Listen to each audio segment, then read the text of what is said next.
Општина Илинден во соработка со Министерството за финансии и Канцеларијата на Светска банка во Република Македонија во рамки на проектот за подобрување на општинските услуги потпишаа договор за реализација на проектот рехабилитација на локален пат Кадино-Клучка автопат А4 во вкупна вредност од 29.416.514 денари.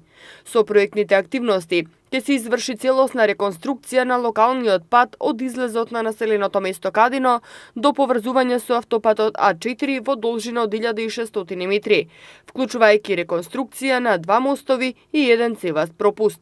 Како што информираат од Илинден, овој локален пат е од големо значење за општината, бидејќи представува влез во општина Илинден и главна врска со автопатот А4, коридор Скопје-Атина и поврзување со регионалниот пат Р103. Со реконструкцијата на овој фреквентен патен правец се подобрува безбедноста во сообраќајот во овој дел од општината и се овозможува побрза и побезбедна комуникација. Безбедноста на учесниците во сообраќајот е еден од приоритетите во работењето на општина Илинден, поради што континуирано се инвестира во изградба, реконструкција, рехабилитација и санација на локални улици и патишта. Инаку, покрај Илинден, дополнително уште 5 општини добија средства за реализација на инвестициони проекти.